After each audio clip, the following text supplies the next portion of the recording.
حضرت غوث پاک جیلانی شیخ عبد القادر رضی اللہ تعالیٰ غوث اعظم درمیان اولیاء چو محمد درمیان انبیاء. غوث اعظم کا ولیوں میں وہی مقام ہے جو نبیوں میں رسول کریم کا مقام ہے.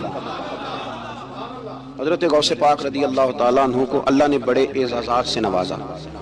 ایک اعزاز اللہ نے یہ دیا کہ ماں کی طرف سے حسینی ہے، باپ کی طرف سے حسنی سید. نانا بھی اللہ کے ولی، دادا بھی اللہ کے ولی، پھپھی بھی اللہ کی بہت بڑی ولی ہے، بہت بڑی ولی.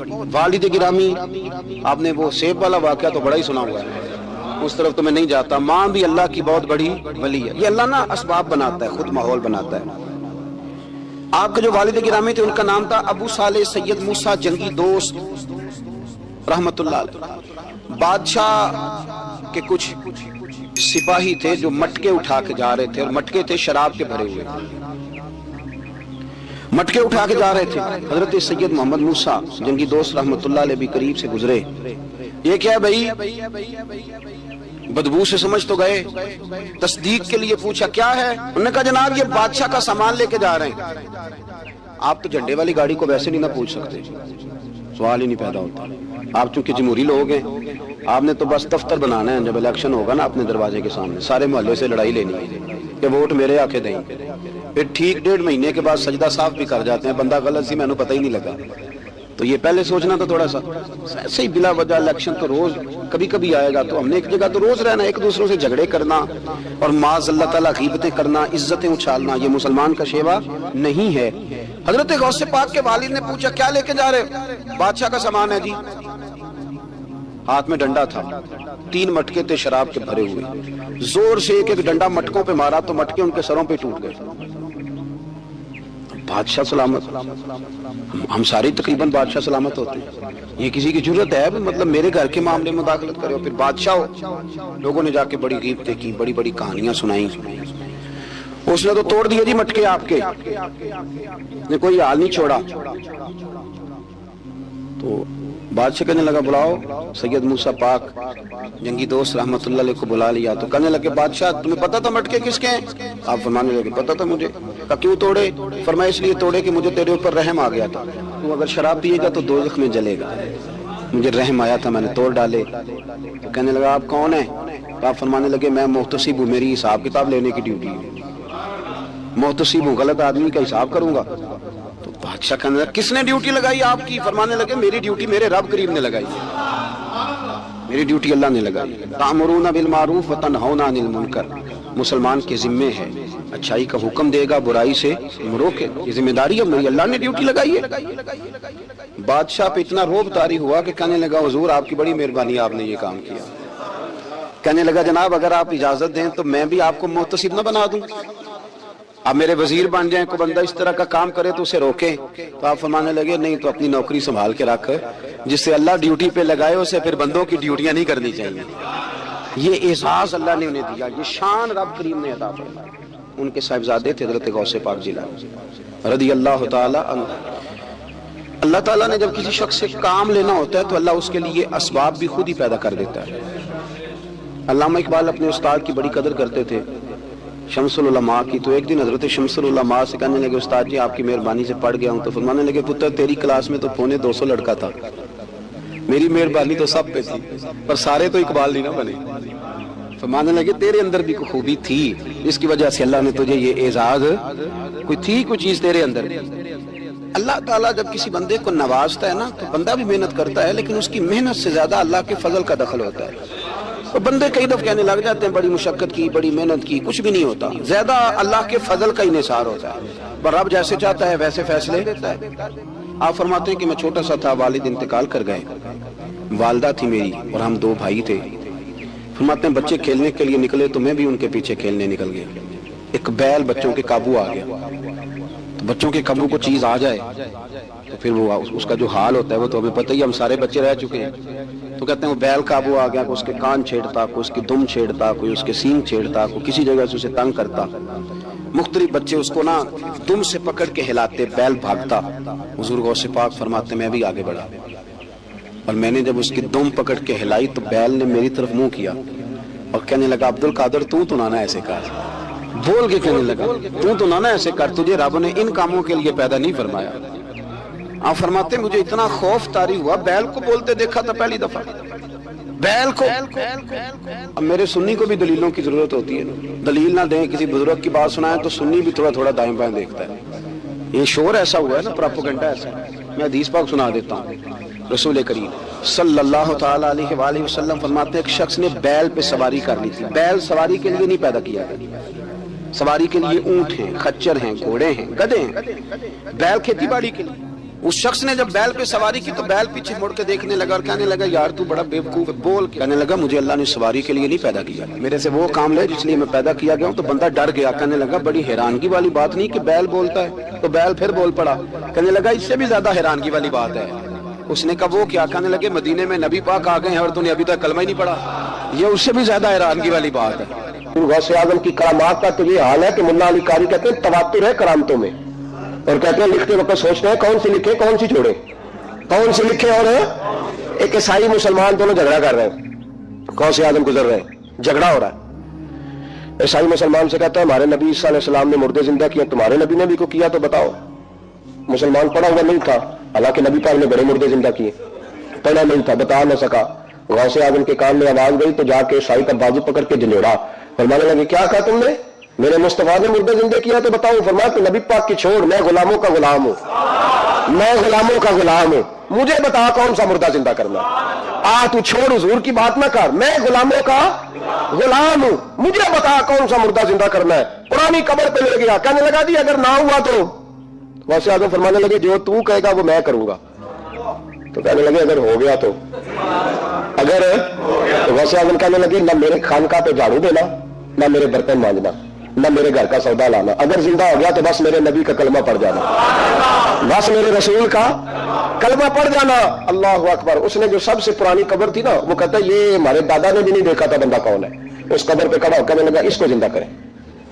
تو غوث اعظم رضی اللہ تعالیٰ عنہ قبر کے سرانے کھڑے ہوئے تو دعا کرنے لگے، کہنے لگے مولا اپنے لیے نہیں تیرے رسول کے لیے۔ پھر فرمایا قم باذن اللہ، اٹھ اللہ کے حکم کے ساتھ۔ ایک عورت کلمہ پڑھتی ہوئی کھڑی ہو گئی، کھڑی ہو گئی، اور کھڑی ہو گئی اس نے پہلا جملہ کہا تو کمال کر دی، کہنے لگی میرے نصیب دیکھو میں بنی اسرائیل کی تھی، عبد القادر تیرے صدقے جاؤں، تو نے مجھے کھڑا کیا ہے تو اللہ نے مجھے مصطفیٰ کا کلمہ پڑھنے کی توفیق دے دی، تیرے قربان جاؤں عبد القادر، تیری کیا بات ہے۔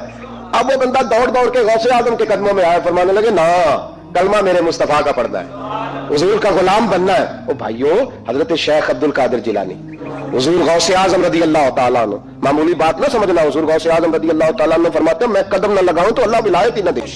پوری دنیا میں، میں پہلے بھی بتا چکا ہوں پھر بتاتا ہوں، یہ جو صلاح الدین ایوبی کا بہت نام لیتے ہیں نا، بہت بڑے مجاہد تھے، صلاح الدین ایوبی کے ساتھ 70,000 کی فوج تھی، سارے کے سارے غوث پاک کے مرید تھے۔ صلاح الدین ایوبی نے حضور غوث پاک کی زیارت نہیں کی پر تعلیم غوث پاک کے مدرسے میں حاصل کی۔ اس کو بڑا شوق ہو نا کتابیں دیکھنے کا، وہ میرے پاس آئے میں دکھاؤں گا انشاءاللہ۔ صلاح الدین ایوبی حضور غوث پاک کے مدرسے کا طالب علم ہے، جامع المعجزات میں حدیث موجود ہے، حضور آ گیا اور تو نے کلمہ نہیں پڑھا؟ وہ شخص کہتا ہے میں سر پٹ دوڑا، جب آ کے سامنے کھڑا ہوا تو حضور مسکرائے، فرمایا آجا پڑھ لے کلمہ، مجھے پتا ہے تجھے کس نے بھیجا ہے۔ اللہ والوں کی باتیں مان لیا کریں، میں بڑی ذمہ داری سے کہتا ہوں رب کریم کے کوئی بندوں کی بات کتاب و سنت کے خلاف نہیں ہوتی، وہی تو کتاب و سنت آگے پہنچانے والے ہوتے ہیں۔ تو حضور غوث پاک فرماتے ہیں میں وہ ڈر کے گھر آیا، جب گھر پہنچا تو میرے کانوں میں آواز آ رہی تھی لبیک اللہم لبیک لبیک لا شریک لک لبیک۔ فرماتے میں چھت پہ چڑھا اور میں نے جیلان میں اپنی چھت پہ کھڑے ہو کے دیکھا، تم حج کے دن تھے، میری سیدھی نظر میدان عرفات پہ گئی، لوگ میدان عرفات میں بیٹھ کے لبیک لبیک پڑھ رہے تھے۔ پہلے میں وہاں سے ڈر کے آیا، پھر چھت سے ڈر کے نیچے اترا، ماں کو ساری بات بتائی تو کہتی میری ماں کہنے لگی بیٹے جب تو پیدا ہونے والا تھا تو مجھے بڑی بشارتیں ملتی۔ فرماتے ہیں ماں نے نا کھولا بکسا صندوق تو 80 دینار نکالے، فرمایا پتر تم دو بھائی ہو اور تمہارا باپ کل جاگیر 80 دینار چھوڑ گیا، 80 40 تمہارے 40 تمہارے بھائی کے۔ فرمایا بیٹا ایک بات کا خیال رکھنا، میں اور تمہارا باپ کوئی نہیں، بھائی چھوٹا ہے، میں پیچھے نہیں آ سکتی، یہ 40 دینار لے جا اور جا بغداد چلا جا کے تعلیم حاصل کر، بیٹے میں پہنچ نہیں سکتی، خیال رکھنا۔ غوث پاک فرماتے ہیں 12 سال میں نے تعلیم حاصل کی یارو، میں نے پتے بھی کھائے، اور خود آپ کا فرمان موجود ہے، فرماتے ہیں ایسی سختیاں بھی دیکھیں ایسی سختیاں بھی دیکھی کہ پتھروں اور پہاڑوں پہ گزرتی تو شاید پگھل جاتے، لیکن میں نے اپنے نبی کا دین پڑھا۔ اب تو پیر کے گھر میں جو پیدا ہوتا ہے وہ علم لدنی والا ہوتا ہے، میں تو سودا پتر ہے، وہ خدا کے بندے صبر کر۔ اگر غوث پاک حسنی حسینی سید ہو کے باقاعدہ پھٹی پہ بیٹھ کے پڑھتے ہیں، تو کس پیر کا مرید ہو گیا جسے علم ہی کوئی نہیں، جو جاہل آدمی ہے؟ یہ ضروری ہے، علوم دینیاں ضروری ہیں، اس کے بغیر کام نہیں چلتا۔ اور غوث پاک رضی اللہ تعالیٰ عنہ کی آپ پوری زندگی پڑھ کے دیکھ لیں، غوث پاک تمام اولیاء کے امام ہیں، ساری زندگی۔ غوث اعظم سے کسی نے پوچھا آپ نے سب سے زیادہ دین کا کام کس طرح کیا، تو فرماتے ہیں تقریر کے ذریعے۔ اب تقریر کرنے والا مولوی ہوتا ہے اور تویز دینے والا، سبحان اللہ۔ غوث پاک رضی اللہ تعالیٰ عنہ فرماتے ہیں میں نے دین کا سارا کام کس ذریعے سے کیا ہے؟ ہفتے میں 3 جلسے کرتے تھے اور 70 ہزار کا مجمع ہوتا تھا، اور بغیر لاؤڈ سپیکر کے تقریریں ہوتی تھیں، اور فرماتے ہیں جیسی سمجھ پہلے بندے کو آتی تھی ویسی آخری والے کو آتی تھی۔ لوگوں نے کہا حضور یہ کرم کیسے ہوا؟ فرمانے لگے میں نے جب تعلیم حاصل کر لی تو بولنا آتا ہی نہیں تھا، تو میں بڑا پریشان، ایک دن سو گیا تو خواب میں رسول کریم کا دیدار نصیب ہوا۔ فرمایا تیری تو واز کیا کر، تیرے واز سے لوگوں کو فائدہ ہوگا۔ یا رسول اللہ میں اجمی بندہ ہوں، لوگوں کے سامنے کیسے بات کروں گا؟ تو حضور نے فرمایا منہ کھولنا ذرا۔ کہتے میں نے منہ کھولا تو محبوب نے 7 دفعہ لعاب دہن ڈالا میرے منہ میں۔ آپ فرماتے ہیں پھر بولتا میں تھا، اثر کوئی اور پیدا کر دیتا۔ حضور غوث پاک رضی اللہ تعالیٰ عنہ نے 40 سال دین کا کام کیا۔ صبح کے وقت فقہ کا درس دیتے تھے، فجر کے بعد کچھ دیر کا ناشتہ کرتے سو جاتے، پھر آ کے مدرسے میں پڑھاتے باقاعدہ بچوں کو۔ غوث پاک رضی اللہ تعالیٰ عنہ کی سیرت پر آپ ساری کتابیں پڑھ لیں، ساری کتابیں لو، میں نے بھی بڑی دعویٰ کر دی، یعنی ساری کتابیں جتنی اب تک چھپی ہوئی ساری پڑھ لو، کہیں نہیں ملے گا کہ ہم غوث پاک کے آستانے پہ گئے۔ غوث پاک کسی بندے نے یہ نہیں کہا ہم غوث پاک کے آستانے پہ گئے، غوث پاک کے دربار پہ گئے، سب نے یہی لکھا ہے کہ ہم حضور غوث پاک کے مدرسے میں گئے۔ ہمارے نا مدرسوں میں سبق تقسیم ہوتے ہیں، سال جب شروع ہوتا ہے نا تو سبق تقسیم ہوتے ہیں، ہمارے مدرسے میں بھی تقسیم کرتے ہیں ہمارے مولانا۔ آپ حدیث پاک پڑھائیں گے، فلانا استاد منطق پڑھائے گا، فلانا فلسفہ پڑھائے گا، فلانا یہ سبق تقسیم ہوتا ہے، فلانا قرآن، فلانا حدیث، فلانا فقہ۔ تو غوث اعظم کے مدرسے کے جو ناظم تعلیمات تھے وہ کہنے لگے حضور سبق بانٹنا ہے تو آپ کو کون کون سے سبق دے دیں، کون کون سا پیریڈ پڑھائیں گے؟ تو آپ فرمانے لگے نہیں پیریڈ رہنے دو حضور، پھر پر میں اس طرح کرو لائق بچے تم رکھ لو اور نلائق سارے مجھے دے دو، میں جانوں اور نلائق جانے، نلائق سارے میرے۔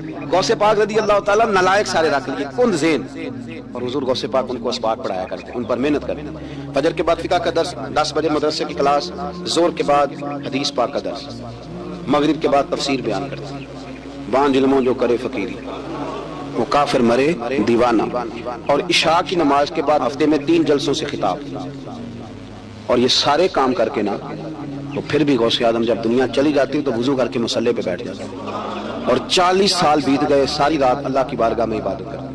40 سال حضور غوث پاک کو اللہ نے بڑا اعزاز دیا، کتابیں لکھی، ڈیوٹی کی، محنت کی، کوشش کی، ماحول پیدا کرے۔ حضور غوث پاک رضی اللہ تعالیٰ عنہ دین کا کام۔ ایک بات، اللہ والوں کے پاس لوگ دعاؤں کے لیے جاتے ہیں، کیوں جاتے ہیں؟ سنو، میرے ساتھ ایک شخص رہتا ہے، صبح سے شام تک میری ڈیوٹی کرتا ہے، نوکری کرتا ہے، خدمت کرتا ہے، گاڑی چلاتا ہے، یہ کرتا ہے وہ کرتا ہے۔ ایک صاحب ہیں جو 3 سال کے بعد ملتے ہیں، وہ جو 3 سال کے بعد ملتے ہیں وہ شکوہ کرتے ہیں کہ پیر صاحب اس کی بات زیادہ مانتے ہیں۔ تو پیر صاحب اب کدھر جائیں؟ یہ سارا دن پیر صاحب کی مانتا ہے، نہیں سمجھ آ رہی ہے آپ کو بات؟ یہ مزاج ہے نا جی، ایک بندہ سارا دن دنیا داری کرے، مال کمائے، پتہ نہیں جھوٹ بولے، بڑا کچھ کرے، اور ایک اللہ کا ولی جو اپنا بنائے کچھ نہ، سارا دن رسول اللہ کی باتیں کرے، سارا دن اللہ کے دین کی خدمت کرے، اور بھائی وہ جب ہاتھ اٹھاتا ہے نا تو پھر اللہ اس کی بات کو قبول کرتا ہے۔ کچھ میرے خاص ہیں، کچھ تیرے خاص ہیں، تو کچھ رب کے بھی خاص ہیں، اور اس پر بھی میں پہلے آیت پڑھ لوں گا تاکہ دلیل مضبوط ہو جائے۔ اللہ فرماتے ہیں واللہ یختص برحمتہ من یشاء، فرمایا میں نے کچھ بندوں کو اپنی رحمت سے اپنا خاص بنا لیا۔ کچھ بندے اللہ کے بس اللہ کی بارگاہ میں وہ دعائیں کرتے ہیں تو اللہ قبول فرما لیتا ہے، پتر اللہ ہی دیتا ہے، لیکن اللہ کا ولی دعا تو کر سکتا ہے نا۔ اللہ کا ولی، میری بات کی سمجھ آ رہی ہے؟ بیٹا کون دیتا ہے؟ اللہ۔ حضرت محدث اعظم رحمۃ اللہ علیہ کے پاس ایک شخص نے آ کے کہا جی ولی اللہ بیٹا دے سکتا ہے؟ آپ فرمانے لگے ولی اللہ اللہ سے ملا سکتا ہے؟ نہیں وہ تو ہے ہی ولی اللہ، تو اس نے ملا دینا ہے۔ تو فرمایا جو اللہ سے ملا دے بیٹا تو چھوٹی سی بات ہے، تو دیکھنا کہ جو اللہ تک تجھے لے گیا تو پھر پتر پیچھے رہ گیا، لیکن بیٹا دیتا کون ہے؟ بول کے بتائیں، بول کے اللہ دیتا ہے۔ دعا کون کرتا ہے؟ اللہ کا ولی دعا کر دیتا ہے۔ بی بی آ گئی روتی ہوئی غوث پاک کے پاس، کہنے لگی 6 بیٹیاں ہیں۔ خامد اور سسر کہتے ہیں کہ 7ویں بھی بیٹی ہوئی تو طلاق دے دیں گے۔ تھوڑا سا اگر بندہ مالدار بھی ہو تو پھر وہ ہمارا دماغ جہاں مرضی چلتا ہے نا، یہ جہالت آج بھی بہت ساری جگہوں پہ پائی جاتی ہے۔ تہذیب سکھاتی ہے جینے کا سلیقہ، تعلیم سے جاہل کی جہالت نہیں جاتی۔ تو رو پڑی۔ حضور غوث پاک رضی اللہ تعالیٰ عنہ نے بلایا اس کے شوہر کو بھی اور سسر کو بھی، فرمایا یہ دیکھ، یہ تو اللہ کے کام ہے، جس کو چاہے بیٹیاں دے، جس کو چاہے بیٹے دے۔ تو جو نہیں مانتے بھیڑ غوث پاک کی بھی نہیں مانتے، انہوں نے کہا جی نہیں دی، میں تو نکاح کروں گا۔ چلے گئے تو غوث پاک کی بارگاہ میں وہ بیٹی اور اس کا باپ اور اس کی ماں پھر آئے، کہنے لگے حضور مہربانی فرمائیں۔ پھر اللہ کے ولیوں کے پاس ایک قوت ہوتی ہے جس کا نام مصلح ہے۔ مصلح بہت بڑی طاقت، بہت بڑی۔ حضور نے فرمایا دعا صلاح المومن، فرمایا دعا مومن کا ہتھیار ہے۔ یہ مومن جب ہاتھ اٹھاتا ہے تو پھر عرش کا مالک دروازے کھول دیتا ہے کرم کے۔ حضور غوث پاک نے مصلح بچھا لیا اور رو پڑے، کہنے لگے مالک کریم، اس بی بی کے دل میں کس نے بات ڈالی تھی کہ عبد القادر کے دروازے پہ جا؟ دیکھیں منانے کا انداز، منانا آتا ہے نا، اللہ کس نے اس کے دل میں بات ڈالی کہ عبد القادر کے دروازے جا؟ کس نے ڈالی؟ اور مالک اگر تو نہیں ڈالی تھی تو کیا تو اب اپنے عبد القادر کو رسوا کرے گا؟ اگر تو نہیں بھیجا ہے کہ ادھر جا تو اب تو رسوا کرے گا؟ حضور غوث پاک رضی اللہ تعالیٰ عنہ دعا مانگ کے چہرے پہ ہاتھ پھیرے، بچی کے سر پہ ہاتھ رکھا، فرمانے لگے پتر جا، مجھے امید ہے اللہ نے 6 بیٹیاں دی ہیں تو 7 بیٹے بھی عطا فرمائے گا۔ تو بی بی کہتی ہے پھر رب نے فضل فرمایا اور 7 ہی بیٹے عطا فرمائے، پھر 7 ہی بیٹے رب کریم نے دیے۔ تو جو اللہ کی مان تھا پھر اللہ بھی اس کی، تو اس میں اختلاف کی کیا بات ہے؟ یہ سادی سی بات۔ ایک بغداد کا سوداگر تھا، بڑا مالدار تھا۔ ایک دن اس نے بغداد کے سارے علماء اور مشائخ کی دعوت پکائی تو غوث پاک کے پاس بھی آیا، کہنے لگا حضور شام کا کھانا ہے۔ آپ نے اس کا چہرہ دیکھا تو وہ رو پڑا، کہنے لگا بغداد کے پیر انکار نہ کرنا۔ آپ نے فرمایا تو جا میں آؤں گا۔ شاگرد مرید کہنے لگے حضرت جی آپ بڑی مشغولیت تھی شام کو، فرمایا اتنا بڑا آدمی جب رو پڑتا ہے تو لگتا ہے بڑا مجبور ہے، چلیں گے۔ شام کو جب اس کے دروازے پہ گئے تو کھانا بھی اس نے چنا تو ساتھ اس نے ایک ٹوکرا ایک صندوق بھی لا کے رکھا، اوپر سے خالی۔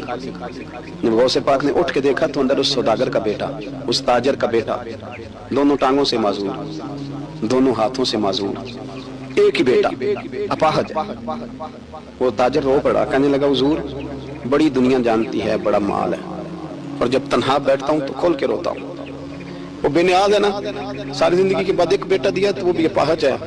حضور بال سفید ہو گئے، لوگوں کی اولاد بڑھاپے کا سہارا بنتی ہے، میں بوڑھے وقت میں اس کو اٹھا کے پیشاب پخانے کے لیے لے کے جاتا ہوں۔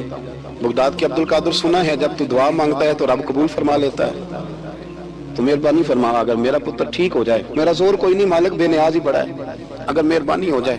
تو غوث پاک نے پھر مصلی بچھایا، مصلی بچھا کے کہنے لگے مالک تو اپنے بندوں کے دل میری طرف کیوں موڑتا ہے، اور اگر موڑتا ہے تو پھر رحمت کی نظر فرما، بندہ نوازی فرما۔